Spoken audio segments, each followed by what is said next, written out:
Shalom, selamat pagi, salam sejahtera bagi kita semua yang mendengarkan firman Tuhan pada hari ini, Kamis tanggal 27 Juli 2023. Kami menyapa dari tempat ini sebelum kita mengawali aktivitas kita dalam satu hari ini, maka mari bersama-sama untuk menerima kekuatan dari Tuhan melalui firman yang akan kita dengarkan. Sebelum kita mendengarkan firman Tuhan, mari kita angkat pujian bagi Tuhan, kita bernyanyi.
Kita berdoa.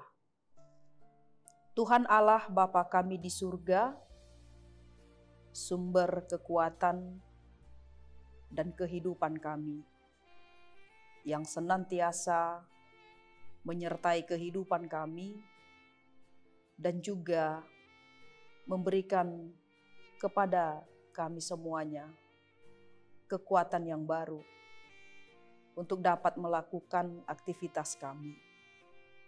Maka dengan itu Tuhan, sebelum kami mengawali aktivitas kami, maka firman-Mu yang akan bersabda di tengah-tengah kami, kiranya Tuhan memberkati, bertumbuh di dalam hati kami, supaya kami dapat mengaminkan dan juga melakukan firman-Mu di dalam kehidupan kami melalui tuntunan Roh Kudus Tuhan. Inilah doa kami. Hanya di dalam nama anak-Mu Tuhan Yesus Kristus kami berdoa. Amin. Saudara-saudara yang dikasihi oleh Tuhan, firman Tuhan untuk kita pada hari ini tertulis dalam Titus pasal yang kedua ayatnya yang pertama. Dikatakan demikian, tetapi engkau beritakanlah apa yang sesuai dengan ajaran yang sehat. Dalam bahasa Batak dikatakan, alai anggoho hatahon ma nadomu tupoda natikosi. Demikian firman Tuhan. Saudaraku yang dikasihi oleh Tuhan, adapun yang menjadi judul atau topik dari renungan kita pada hari ini, beritakanlah ajaran yang sehat. Saudaraku yang dikasihi oleh Tuhan, firman Tuhan hari ini disampaikan kepada Titus yang sedang berada di Kreta, yaitu di sebuah pulau besar di daerah Yunani. Titus ditugaskan untuk mengatur, menata pelayanan dalam rangka memelihara iman umat Tuhan yang percaya kepada Yesus Kristus. Supaya umat dapat menguasai dirinya dan tetap berpegang pada ajaran yang sehat, yang bersumber dari Injil. Dan ajaran yang sehat itu juga sebagai kekuatan atau sebagai senjata bagi mereka untuk melawan ajaran-ajaran sesat yang mencoba mempengaruhi iman dan kehidupan jemaat pada saat itu. Sehingga dengan pengajaran yang diterima oleh seseorang, maka pengajaran itu dapat mempengaruhi kehidupan dan tingkah laku seseorang. Ketika seseorang itu atau ketika seseorang atau orang tua mengajarkan ajaran yang baik kepada keluarga, kepada anak-anaknya, atau kepada orang lain yang ada di sekitarnya, maka itu akan membentuk pribadi seseorang ataupun lingkungan yang baik. Sebaliknya, ketika ajaran yang salah, ajaran yang tidak sehat, itu diajarkan di tengah-tengah keluarga, kepada anak-anak, kepada orang-orang yang ada di sekitar mereka, ataupun kepada orang-orang yang muda, maka ajaran yang tidak sehat yang mereka ajarkan itu akan memberikan peluang kepada mereka untuk menjadi pribadi dan lingkungan yang bermasalah.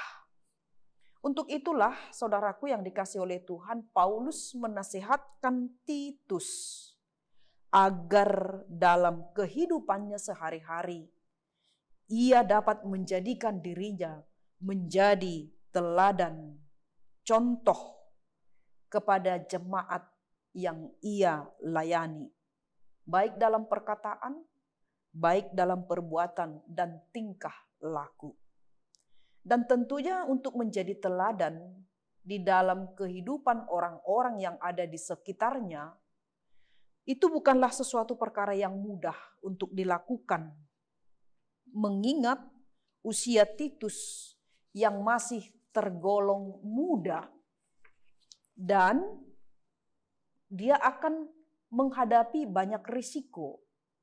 Akan ada banyak akibat yang akan dia terima seperti yang dialami oleh Yesus, Paulus, dan orang-orang yang terdahulu yang sudah martir karena mempertahankan kebenaran dari Injil di dalam hidupnya. Tetapi Paulus dikatakan itu bukan menjadi suatu alasan baginya. Dan juga menjadi suatu alasan bagi orang-orang yang percaya untuk mengajarkan ajaran yang sehat ketika menghadapi persoalan.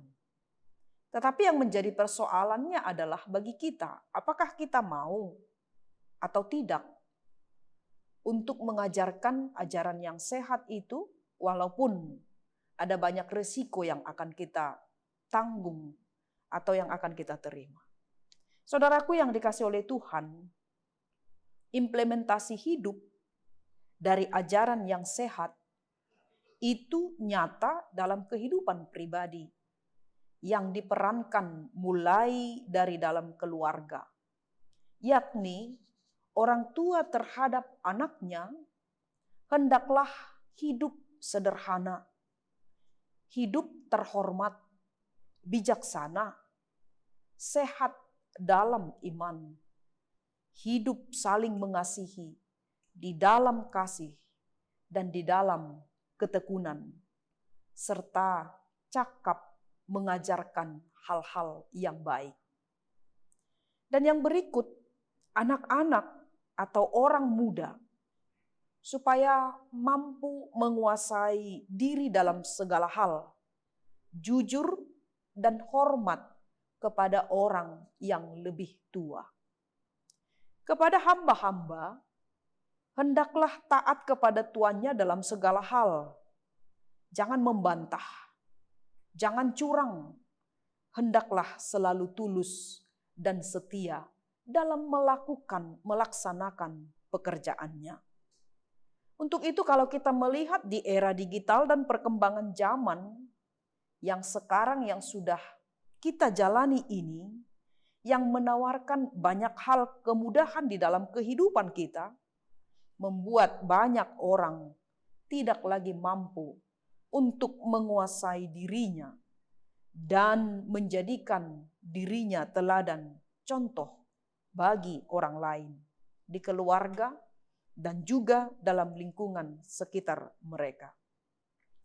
Ada banyak ajaran-ajaran yang berkembang dan tidak sehat yang mempengaruhi kehidupan banyak orang. Misalnya dengan adanya berita hoax yang menimbulkan kekhawatiran dan ketakutan bagi banyak orang. Ada banyak orang tua tidak lagi tampil sebagai teladan contoh yang baik bagi anak-anaknya. Demikian juga anak-anak atau orang muda tidak lagi mampu menghormati orang tuanya dan masih banyak lagi contoh-contoh yang lain. Maka sebagai umat Tuhan, sebagai keluarga Kristen, kita diingatkan agar tetap berpegang teguh dan mengajarkan ajaran yang benar dan sehat, yang bersumber dari dan di dalam Yesus Kristus kepada orang-orang di sekitar kita dan juga bagi keluarga dan anak-anak. Supaya kehidupan kita, supaya keluarga, anak-anak, orang-orang yang ada di sekitar kita boleh menjadi berkat dan diberkati. Amin, kita berdoa. Terima kasih ya Tuhan Yesus untuk kesempatan firman-Mu pada saat ini yang bersabda di tengah-tengah kami, supaya kami dapat memberitakan Injil kebenaran, mengajarkan ajaran-ajaran yang sehat di tengah-tengah keluarga, kepada orang-orang yang ada di sekitar kami, supaya kami dapat hidup kudus dan menjadi cerminan, menjadi contoh dan teladan bagi orang-orang di sekitar kami, karena hidup kami telah disinari firman Tuhan. Maka dalam satu hari ini tuntun kami Tuhan, melalui Roh Kudus-Mu, untuk menjadikan hidup kami, diri kami, menjadi contoh dan teladan dalam perkataan, dalam perbuatan, dan juga dalam tindakan kami dalam satu hari ini. Supaya kehidupan kami boleh mendatangkan sukacita bagi orang-orang yang ada di sekitar kami. Dan kepada saudara-saudara kami yang masih memberikan hatinya untuk melakukan segala hal-hal yang tidak baik, yang mudah diombang-ambingkan oleh ajaran-ajaran yang tidak sehat, maka tuntun mereka dan bukakan hati mereka melalui Roh Kudus-Mu, supaya mereka dapat meninggalkan kehidupan mereka yang tidak baik itu, sehingga mereka kembali menerima firman Tuhan, sehingga hidupnya boleh disinari dengan firman Tuhan, sehingga mereka boleh berjalan di terang Kristus dan menjadi berkat dan juga menjadi memuliakan nama Tuhan. Maka kami serahkan juga kehidupan kami dalam satu hari ini. Tuhanlah yang memimpin kehidupan kami, dan juga Tuhanlah yang berkuasa atas setiap tindakan kami. Hanya di dalam nama anak-Mu Tuhan Yesus Kristus, kami berdoa dan mengucap syukur kepada-Mu. Anugerah dari Tuhan kita Yesus Kristus, kasih setia dari Allah Bapa, serta persekutuan dari Roh Kudus, kiranya menyertai kita hari ini sampai selama-lamanya. Amin. Saudaraku yang dikasihi oleh Tuhan, selamat beraktivitas. Bagi kita semuanya, Tuhan Yesus memberkati. Shalom.